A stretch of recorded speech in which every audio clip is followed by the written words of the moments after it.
तो MSC1 differentiated thymus to form CD8 cells, ठीक है। Study of P denotes, P for probability, study of P हमेशा probability का होगा, P फॉर प्रोबेबिलिटी। अच्छा, पेरी ऑर्बिटल पफिनेस होगी, हमारे जेन में 2.5 से ज्यादा जो है ना वो प्रोटीन जाता है, लेकिन ये 2.5 जो हमारे जेन में है वो नहीं है, ये 3.5 से ज्यादा प्रोटीन होता है, 3.5 से ज्यादा प्रोटीन होता है, प्रोटीन यूरिया होता है, ठीक है जी। अब नीचे वाला MCQ, which receive input from hypophyseal portal system, interior pituitary, interior pituitary का ही दूसरा नाम है एडिनो हाइपोफाइसिस। अब इसको एडिनो हाइपोफाइसिस क्यों कहते हैं? एडिनो का मतलब होता है ग्लैंड, और ओरल एक्टोडम जो होती है ना, ग्लैंड्स वाली एक्टोडम, वही इसको बनाती है, इस वजह से इसको कहते हैं एडिनो हाइपोफाइसिस।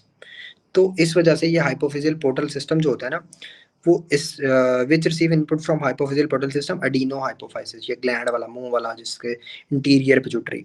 अब जो पोस्टीरियर पिट्यूटरी होता है ना, वो न्यूरो एक्टोडम, ये तो था ओरल एक्टोडम, वो न्यूरल एक्टोडम से बनता है, वो दिमाग से रिलेटेड होता है, इस वजह से उसको कहेंगे न्यूरो हाइपोफाइसिस, वो क्या कहेंगे? Neuro hypophysis. पेपर नंबर 4 है जी मेडिसिन का, page number 68, MCQs number 120।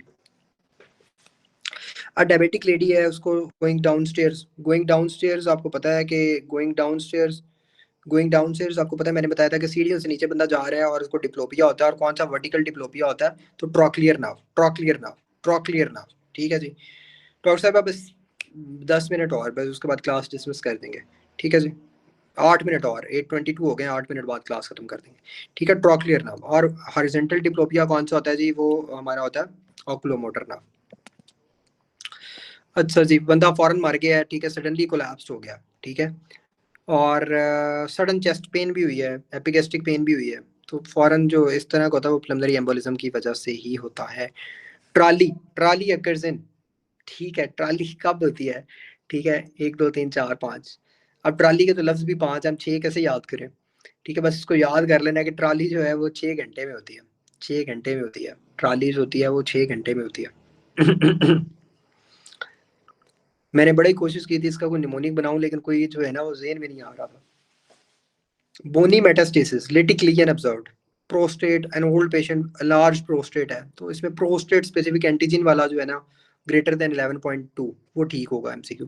Embryonic counter part of paramesonephric duct, ejaculatory duct, paramesonephric duct, ejaculatory duct. Embryonic counter part जो होता है ejaculatory duct, paramesonephric duct, ejaculatory duct. अच्छा,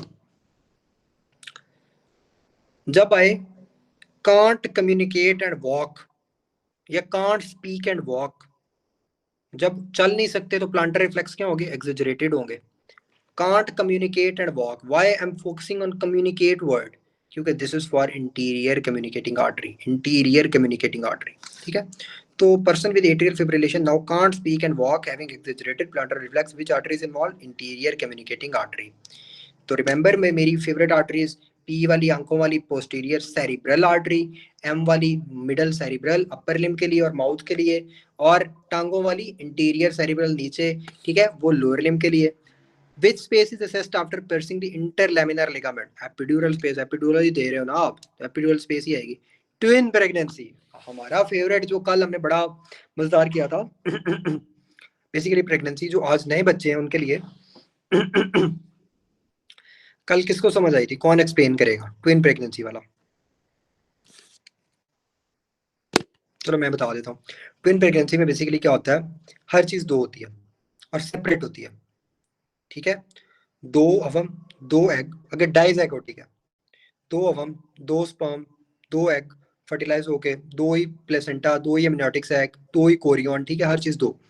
और अगर सेम हर चीज हो, एक स्पर्म एक अवम हो, तो वो होगा मोनोजाइगोटिक ट्विन। लेकिन इधर वो उसने सिनेरियो में पूछा टू अवम, that means he is talking about dizygotic twin, तो उसमें separate amniotic sac is the right option. O negative, O father positive है, तो बच्चे का ब्लड ग्रुप उसमें हाइड्रोक्सीटेलस हुआ है, तो बच्चे का definitely blood group O positive ही होगा। प्रोफाइलैक्सिस आपने कौन सी देनी है फादर को? अगर बच्ची को जो है टाइफाइड हुआ है, तो आपने सिप्रो देनी है 4 हफ्ते के लिए 750 mg, 750 mg, रट लो इसको, सिप्रो 700 750 mg वाली सिप्रो जो है ना, 4 हफ्ते के लिए देनी है, 750 mg वाली सिप्रो 4 हफ्ते के लिए देनी है, ठीक है। लंग्स जो है वो ओपन क्यों रहते हैं, क्योंकि उसका जो इंट्राप्लूरल प्रेशर होता है वो नेगेटिव होता है, ठीक है, वो नेगेटिव होता है। नॉर्मल डिस्ट्रीब्यूशन कर्व में क्या होता है, मीन मोड मीडियन इक्वल होता है। लेकिन अगर वो पूछे कि मेजर ऑफ, एक तो था सेंट्रल टेंडेंसी और एक था मेजर ऑफ डिस्पर्शन, तो वो स्टैंडर्ड डेविएशन या वेरिएंस वगैरह होगा, ठीक है। और मुझे ये बताए कि कौन सा है, कौन सा है, कोई मसला नहीं है, एनर्जी मेरी भी खत्म हुई पड़ी है, कौन सा है जो जो जो मैंने बताया था कि मोस्ट रिपीटेड वैल्यू होती है, मीन मोड या मीडियन, कमेंट बॉक्स में बताएं, मीन मोड या median. Mode mode mode mode mode mode यार, बच्चे तो बड़े, आप सारे ही सही हैं माशाल्लाह, सब याद हो रही हैं, ठीक है। Most powerful flexor of hip, जो इलियस और जो होता है ना इलियाकस और सॉस मसल का कॉम्बिनेशन, ठीक है, इलियोसॉस उसको कहते हैं, वो ज्यादा पावर लगाएगा हिप की फ्लेक्शन में, इलियोसॉस, ठीक है। Most powerful flexor of hip is iliopsoas. लो जी, एक बड़ी मजेदार चीज डिस्कस होने लगी है, 133 MCQ।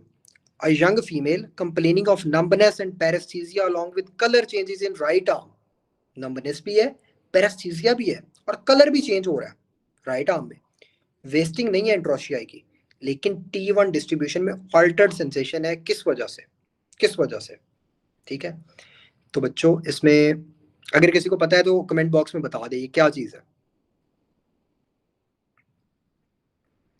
Numbness, paresthesia upper arm में और उसका कलर भी चेंज हो रहा है, ठीक है।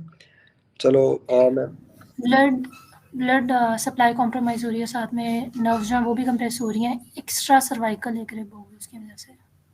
ठीक है, ठीक है, बिल्कुल ठीक है। और इस सिंड्रोम को क्या कहते हैं, इसको बेसिकली कहते हैं थोरेसिक आउटलेट सिंड्रोम, टॉस। इसमें हाँ जी, टॉस।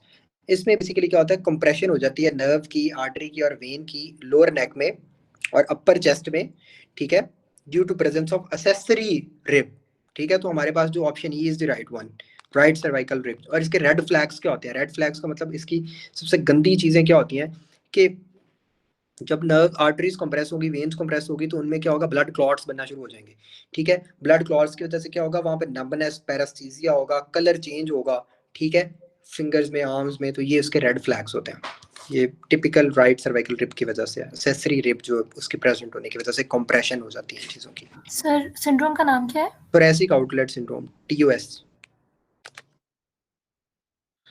अब ब्लड ग्रुप है which of the following, blood group A blood group में कौन सी होगी, उसके